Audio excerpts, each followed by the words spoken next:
नमस्कार, मी विनोद तळेकर। बांगलादेश या देशामध्ये सध्या अस्थिरता माजलेली आहे, अराजकता माजलेली आहे। आपल्या शेजारचा बांगलादेश अशांत आहे।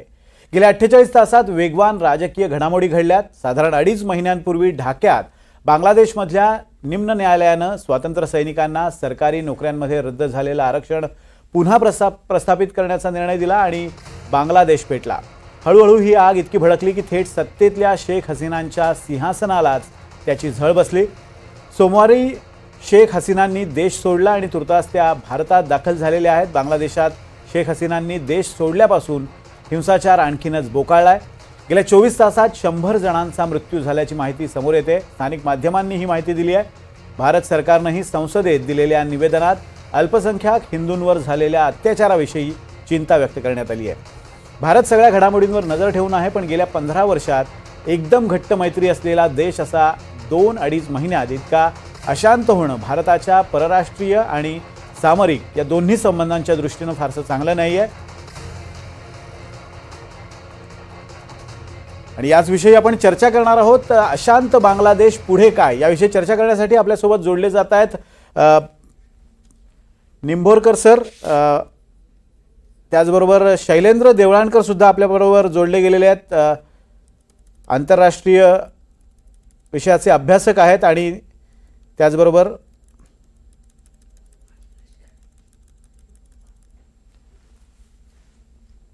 लेफ्टनंट जनरल राजेंद्र निंभोरकर माजी लष्करी अधिकारी आहेत। आपण यांच्याबरोबर चर्चा करणार आहोत। अशांत बांगलादेश आहे, आता पुढे काय होणार आहे, भारताचे या सगळ्या घडामोडींचा भारतावर काय परिणाम होणार आहे, लष्करी अंगाने आणि त्याचबरोबर सामरिक अंगाने असेल किंवा व्यापारी या दृष्टीने सुद्धा नेमके काय परिणाम भारतावर होऊ शकतात, भारताची नेमकी भूमिका काय असावी।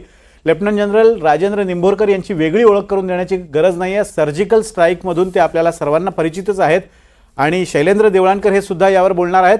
सुरुवातीला मी राजेंद्र निंभोरकर सरांकडे जाणार आहे। निंभोरकर सर, सध्या जी परिस्थिती बांगलादेशमध्ये आहे त्यामध्ये आता शेख हसीना या भारतात दाखल झालेल्या आहेत। शेख हसीना अगोदर लंडनमध्ये दाखल होतील असं बोललं जात होतं, आता फिनलंडमध्ये जातील अशी शक्यता बोलली जाते। मात्र स्वतः शेख हसीनांनी भारतातच राहणं पसंत केलेलं आहे। त्यांची इच्छा आहे की त्या भारतातच राहाव्यात।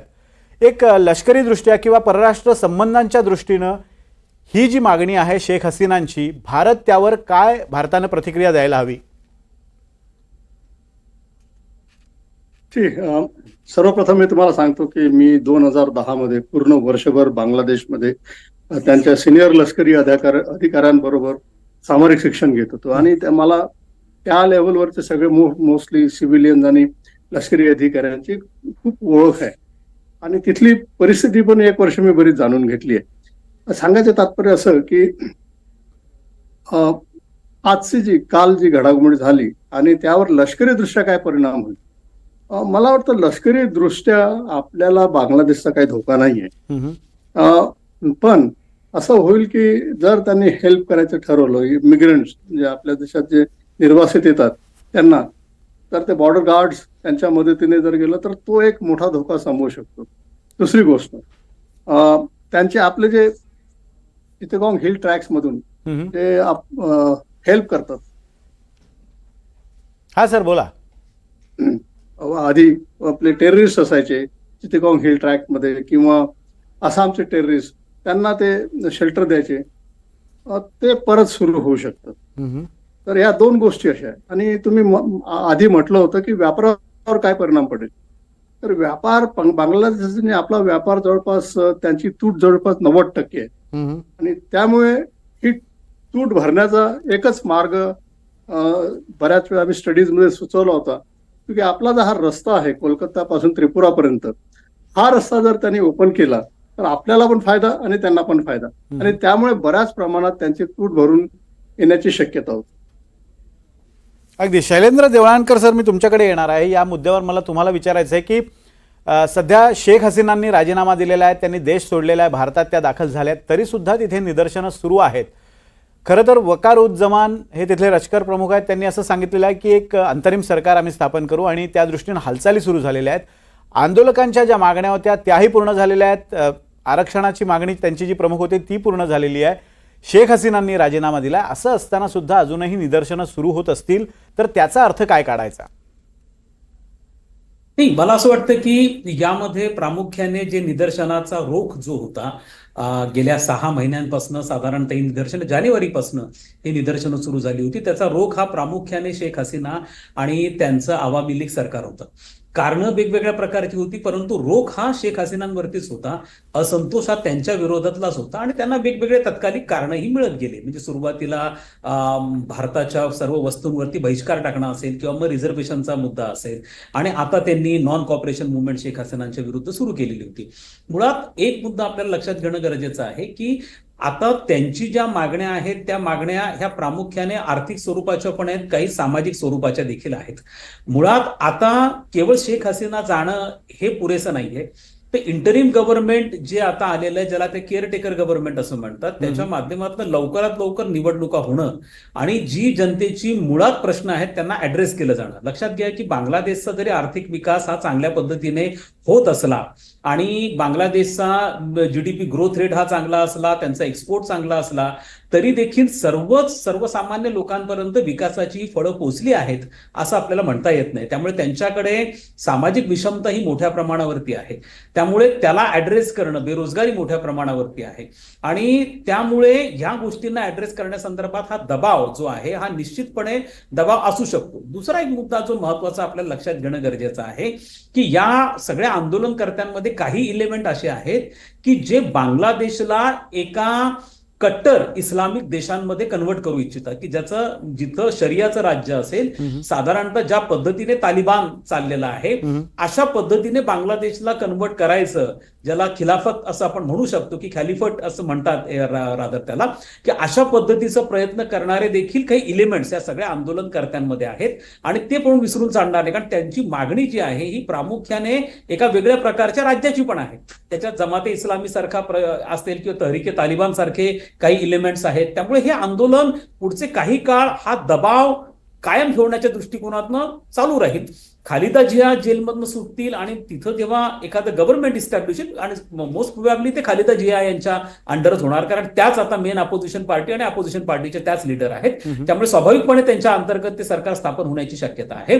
त्यामुळे जोपर्यंत ह्या गोष्टी होत नाही तोपर्यंत ते निश्चितपणे आंदोलन चालू राहील. पण त्याचा जो रोख होता किंवा त्याची जी इंटेन्सिटी होती ती आता कमी व्हायला लागेल पुढच्या काही काळामध्ये. मात्र एक जो मला कन्सर्न आहे किंवा जी एक थोडी भीती ज्याला आपण म्हणू ती अशी आहे की सध्या ह्या आंदोलनामध्ये केवळ शेख हसीना टार्गेट नव्हत्या किंवा केवळ त्यांचा अवामी लीग हा एकमेव टार्गेट नव्हता, तर त्याच्याबरोबर भारत पण टार्गेट होता. हे लक्षात ठेवा. कारण त्यांच्यावरती जो प्रामुख्याने आरोप केला जात होता की त्या भारताच्या प्रतिनिधी आहेत, भारत शेख हसीनाच्या माध्यमातून बांगलादेश रन करतो आहे आणि त्या प्रो हिंदू आहेत, प्रो इंडिया आहेत, अशा प्रकारचं एक सेंटिमेंट होतं. त्यामुळे भारताच्या विरुद्धातलं सेंटिमेंट फार स्ट्रॉंग आहे. हे भारत विरोधी सेंटिमेंट हिंदू विरुद्ध सेंटिमेंट बनू नये, कारण ह्या आंदोलन अजून संपलेलं नाही. ह्या आंदोलन काळामध्ये काही मंदिरांवरती पण अटॅक झालेले होते, काही अनकन्फर्म जरी न्यूज असल्या तरी काही हिंदूंवरती पण अटॅक झालेले होते. त्यामुळे जर हे आंदोलन लवकर शमलं नाही किंवा त्याची इंटेन्सिटी कमी झाली नाही तर त्याचा रोख हा थोडा बदलण्याची शक्यता देखील नाकारता येत नाही. त्या दृष्टीने आपला जो मेन कन्सर्न आहे भारताचा तो देखील एक कन्सर्न आहे. तुम्ही आता जो मुद्दा मांडला की फक्त यामागे आरक्षण किंवा तत्कालीन विषय नाहीये, तर एक लॉंग टर्म प्लॅनिंग राज्यकर्त्यांकडून जे अपेक्षित आहे जनतेला ते होत नाही. आर्थिक प्रश्न असतील किंवा रोजगारीचे प्रश्न असतील ते सुटत नाही आणि त्यातला हा सगळा असंतोष आहे. माझा प्रश्न थोडा वेगळ्या अंगाने मी तुम्हाला पुन्हा एकदा विचारतो की जर अजूनही आंदोलन सुरू राहिलेलं असेल, त्याच्या मागची कारणं वेगळी आहेत, आर्थिक असतील, त्यांच्या दैनंदिन जीवनासंदर्भातली असतील, पण यामागे परकीय शक्ती आहेत का? कारण जर मागण्या मान्य झालेल्या आहेत, अंतरिम सरकार बनू पाहतंय, तरी सुद्धा आंदोलन पेटतं राहिलंय. कुणाला तरी इंटरेस्ट आहे का ही आंदोलन हे पेटतं राहावं यासाठी? विशेष करून परकीय शक्ती, पाकिस्तान असेल, चीन असेल किंवा अमेरिकेचंही नाव यात येऊ घातलंय. हा प्रश्न देवळणकर सर तुम्हालाच विचारतोय मी. आपण अगदी योग्य प्रश्न केलात की मी जसं यापूर्वी पण या स्वरूपाचं स्टेटमेंट केलेलं होतं की केवळ आरक्षणाच्या मुद्द्यामुळे कोणतं सरकार कोसळत नाही, किंबहुना आरक्षणाचा मुद्दा हा तर राहिलेला पण नव्हता. कारण ज्या सुप्रीम कोर्टच्या निर्णयामुळे आरक्षणाचा वाद पेटलेला होता तोच निर्णय खुद्द सुप्रीम कोर्टने मागे घेतलेला होता आणि आता आरक्षण ते 5% वरती आणलेलं होतं. तर त्यामुळे तो मुद्दा असेल असं मला वाटत नाही. पण ज्या वेळेला साधारणतः 1 कोटी लोक रोडवरती येतात, ज्या वेळेला काही गार्मेंट फॅक्टरी जाळल्या जातात, ज्या वेळेला प्रचंड मोठा अँटी अँटी इंडियाचे स्लोगन दिले जातात, ज्या वेळेला इतका मोठा प्रक्षोभ होतो की जो आपण तालिबाननी जेव्हा अफगाणिस्तान टेक ओव्हर केलं त्यावेळेला ज्या ज्या पद्धतीने डेमोक्रॅटिक इन्स्टिट्यूशन्स ज्या होत्या त्या क्रिपल केल्या गेल्या, तिथं प्रवेश केला गेला, अध्यक्षाच्या पॅलेसमध्ये असेल, जसं इथं पंतप्रधानांच्या पॅलेसमध्ये किंवा त्यांच्या घरामध्ये प्रवेश करून ज्या पद्धतीचा विध्वंस करण्यात आला, ही सगळीच गोष्टी बघता की याच्यामध्ये एक मोठं षडयंत्र असण्याची शक्यता अजिबात नाकारता येत नाही. किंबहुना तशा प्रकारचा संशय घ्यायला पूर्णपणे वाव आहे. आणि त्या षडयंत्रामध्ये स्वाभाविकपणे ज्या वेळेला जमाते इस्लामी येतो, तहरीकी तालिबान येतो, त्यावेळेला ते कधी आयसोलेशन मध्ये काम करत नाहीत. हे सगळे जण एक ऑर्गॅनिकली लिंक्ड असतात आणि ही लिंक यापूर्वी पण झालेली आहे. पाकिस्तानची ISI असेल किंवा पाकिस्तानमधले अनेक कट्टर मूलतत्ववादी एलिमेंट्स आहेत ते बांगलादेशमधल्या मूलतत्ववादी एलिमेंटशी कनेक्टेड आहेत. आणखीन एक महत्वाचा मुद्दा ज्याची शंका आहे पण जे नाकारता येत नाही आणि ज्याच्याकडे फारसं लक्ष कोणाचं गेलेलं नाही, ते असं आहे की आता आयसिस सारखी संघटना असेल की जी आता सिरिया आणि इराकमधनं पूर्णपणे जी नाहीसी होण्याच्या मार्गावरती आहे, कारण तिथं ज्या पद्धतीचे नॅटोचे हल्ले झाले त्यामुळे त्यांना तिथं आपला विस्तार करणं किंवा त्यांचं अस्तित्व टिकून ठेवणं भयानक अवघड आहे मिडल ईस्टमध्ये. त्यामुळे आता आयसिस जे आहे हे थोडंसं ईस्टर्न साईडला सरकायला लागलेलं आहे. विशेष करून त्यांना आता साऊथ ईस्ट एशियामध्ये, विशेष करून इंडोनेशिया असेल, मलेशिया असेल, जे इस्लामिक देश आहेत यांच्यावरती आता लक्ष केंद्रित करता आहेत. आणि मध्यंतरी आयसिस पुरस्कृत काही बॉम्ब ब्लास्ट हे इंडोनेशियामध्ये झाले पण आहेत. त्यामुळे बांगलादेश एक अशी कडी आहे ज्याच्या माध्यमातून साऊथ ईस्ट एशियामध्ये त्यांच्या ऍक्टिव्हिटी चालू शकतात. त्यामुळे हा एक भाग आहे. त्यामुळे ISI या सगळ्या गोष्टींना नियंत्रित करत असतं, कारण ISI मध्ये एक स्वतंत्र विंग आहे या सगळ्या फंडामेंटलिस्ट एलिमेंट्सला कोऑर्डिनेट करण्यासाठी, त्यांना सपोर्ट करण्यासाठी. त्यामुळे ISI असू शकतं. चायनाच्या बाबतीमधला जो एलिमेंट आहे तो निश्चितपणे आहे, कारण तिथं जर फंडामेंटलिस्ट गव्हर्नमेंट आलं किंवा इव्हन खलिदा जिहा आल्या तर चायनाचा तिथला जो ऍक्सेस आहे तो अत्यंत इझी होणार आहे. आणि चायनाला बांगलादेश पाहिजे आहे, तो यासाठी पण पाहिजे की म्यानमारमध्ये त्यांनी आपले पाय पसरलेले आहेत. आपण नेपाळच्या दृष्टीने बघतो, चायनामध्ये आहे, आणि आता बांगलादेश हा स्ट्रॅटेजिक लोकेशन आहे. बांगलादेश हा साऊथ एशिया आणि साऊथ ईस्ट एशिया यांना जोडणारी कडी आहे. आणि त्यामुळे बांगलादेशचं स्ट्रॅटेजिक लोकेशन म्हणजे बे ऑफ बेंगॉल आणि साऊथ चायना सी यांना जोडणारा हा एक देश आहे. आणि त्याच्या माध्यमातून चायनाला फार चांगल्या पद्धतीने इंडियन ओशन मध्ये एंट्री घेणं पॉसिबल आहे. त्यांच्या अनेक न्यूक्लिअर वेपन्सनी भरलेले जे जहाजं आहेत, हे व्हेसल्स जे आहेत त्यांना पार्किंग सध्या श्रीलंकेत करतात, त्यांना बांगलादेशमध्ये पण तशा प्रकारची पार्किंग करता येणं शक्य आहे. त्यामुळे चायनाचं लक्ष हे निश्चितपणे बांगलादेशवरती आहे. पण सध्या जोपर्यंत शेख हसीना होत्या, कारण नुकतं शेख हसीनांचा 5 दिवसाचा दौरा हा चीनचा झाला, त्या दौरा अर्धा सोडून आल्या, 3 दिवसांचा दौरा केला आणि त्या परत आल्या.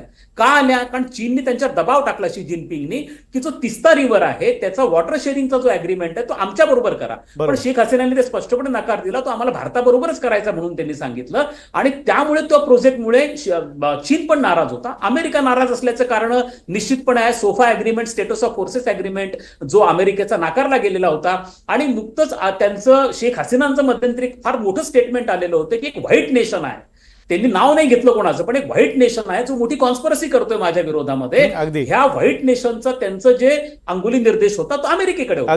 त्यामुळे ही कलेक्टिव्ह एक कॉन्स्पिरसीचा भाग असल्याची शक्यता नाकारता येईल. या व्हाईट नेशन विषयी मी तुम्हाला विचारणार आहे, कारण कालच्या चर्चेत सुद्धा हा मुद्दा आला होता. पण मी निंबोरकर सरांकडे जाणार आहे. निंबोरकर सर, याच अंगाने तुम्हाला प्रश्न आहे, थोडा वेगळ्या पद्धतीने आहे, की आज जी सर्वपक्षीय बैठक झाली त्यात राहुल गांधींनी असं म्हटलं की यामागे काही परकीय शक्ती आहे का बांगलादेशमध्ये जे घडतंय, अशी तुमच्याकडे काही माहिती आहे का? असं जेव्हा त्यांनी एस जयशंकर यांना जे ब्रीफिंग सुरू होतं त्यावेळेला विचारलं, तेव्हा जयशंकर यांचं असं उत्तर होतं की आमच्याकडे तशी कॉन्क्रीट माहिती नाही आहे, पण एका पाकिस्तानी बड्या अधिकाऱ्यानं, लष्करी अधिकाऱ्यानं आपल्या DP-वर बांगलादेशच्या या सगळ्या अराजकतेचा फोटो ठेवला होता, DP ठेवला होता.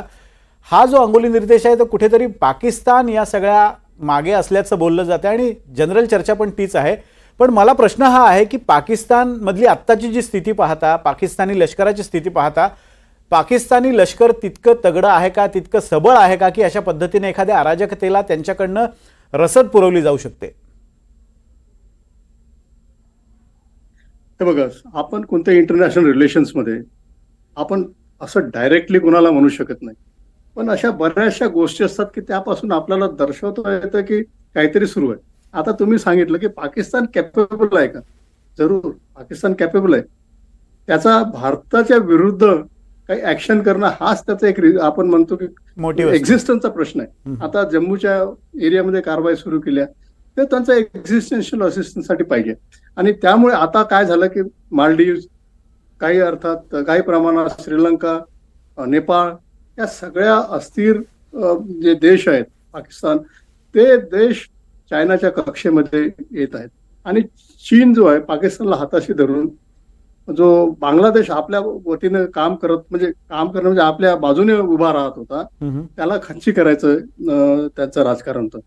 आणि आधी पाहिलं की जेव्हा 2010च्या आधी पण चीनचा प्रेझेन्स बांगलादेशमध्ये खूप मोठ्या प्रमाणात होता. चिटगांगचं पोर्ट त्यांचं ड्रेजिंग करणं, मोंगला पोर्ट त्याचं ड्रेजिंग करणं, त्यांच्या ज्या सिमेंटच्या फॅक्टरीज आहेत त्यांच्या कंट्रोल घेणं, या सगळ्या गोष्टी चीन करत होता. नदींवर पूल बांधणं आणि असे इन्फ्रास्ट्रक्चर पण करत होता. आणि इनफॅक्ट तेव्हा भारताने लाईन ऑफ क्रेडिट दिली होती बांगलादेशात, ते पण ते घ्यायला तयार नव्हते तेव्हा, म्हणजे शेख हसीना आल्यावरच त्यांनी घेतलं. पण जसं तुम्ही म्हटलं की कोणाकडे बोट दाखवू शकतो का, डायरेक्टली म्हणू शकत नाही, पण येस म्हणजे तुम्हाला आपलं जे अनालिसिस करतो आपण त्यावरून करतं की पाकिस्तान यामध्ये नक्कीच आहे. म्हणजे आपण असं म्हणू शकत नाही की आपलं जे काही कॉन्क्रीट प्रूफ आहे ते प्रूफ कधीच नसतात. इंटरनॅशनल रिलेशनमध्ये तुम्हाला प्रूफ कधीच दिसणार नाही, पण आपण अशा शक्तींकडे बोट दाखवू शकतो की येस यांनी केलेलं असेल. आणि तुम्ही जर तुमची हिस्ट्री बघितली बांगलादेशची, तर जेव्हा जेव्हा अशी अराजकता झाली किंवा तख्तापलट झाला, त्यामागे जे जमाती जेई आहे किंवा बीएनपी म्हणतो की आपण जरी काइंड ऑफ सेक्युलर म्हटलं, पण तरी ते सेक्युलर नाही, ते बिलकुल इस्लामिक तऱ्हेनेच वागतात. इनफॅक्ट मी 1 वर्षात पाहिलं बांगलादेशमध्ये हिंदूंना तृतीय दर्जाची जी वागणूक मिळते, आणि हे सत्य आहे. तिथे काही जरी झालं सगळ्यात पहिले ते मंदिरं तोडतात किंवा कोणतं प्रोसेशन झालं, जन्माष्टमीचं प्रोसेशन, तरी त्या दगड मारणं. म्हणजे असं होऊच शकत नाही की पीसफुली असं होऊ शकतं, त्यांचे प्रोसेशन निघू शकतात. आणि काही झालं त्यांचा रोष आता पण जे आहे मी 100% सांगू शकतो खात्रीने की याचा रोष हिंदूंच्या लोकांवर होणार, त्यांची मंदिरं तुटणार, बऱ्याचशा काही गोष्टी ज्या घडायला नको त्यांचे खून होणार, आणि बाकी आपण अबला नारी यांच्यावर जे काय अत्याचार होतं ते होतच राहणार. तुम्ही जर लज्जा पुस्तक पाहिलं असेल आपल्या तस्लिमा नसरीनचं म्हणजे किंवा वाचलं असेल, त्यामध्ये तुम्हाला कळेल की काय काय होत असतं, आणि त्यामध्ये काही चुकीचं लिहिलेलं नाहीये.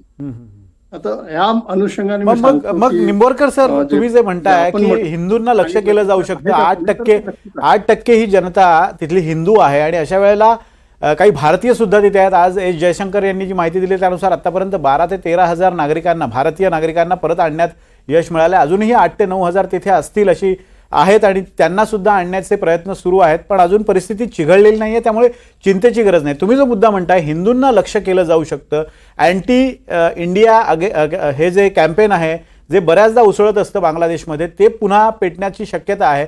अशा वेळेला भारतानं काय काळजी घेण्याची गरज आहे, काय अधिकृत स्टँड भारताचा या मुद्द्यावर असायला हवा? आतापर्यंत जर आपण पाहिलं हिस्टॉरिकल जे झालेलं आहे, जेव्हा जेव्हा अशा गोष्टी झालेल्या आहेत, तर भारताने काही जरी केलं तर त्या आतमधल्या त्यांच्या इंटरनल मॅटर्समध्ये आपण काही करू शकत नाही. फक्त आपण त्यांना सांगतो हे असं व्हायला नको, किंवा आंतरराष्ट्रीय स्तरावर सांगू शकतो की असं व्हायला नको, पण ते झालं तर होऊन गेल्यावर काय करणार, ते बऱ्याचशा ठिकाणी असं असतं आता व्हायला नको पण होऊन जातं.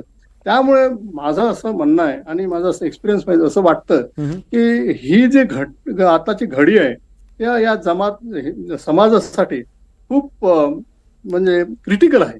आणि त्यामध्ये आपण काय करू शकतो, डायरेक्टली आपण काहीच करू शकत नाही, फक्त त्यांना सांगू शकतो असं व्हायला नको. दुसरी गोष्ट जे बाहेर काढायची, आता मला वाटतं आपले त्यांचे जो 19 ते 20 हजार स्टुडंट्स वगैरे धरून सगळे 19 ते 20 हजार भारतीय असतील, त्यामधले बरेचसे वापस आले.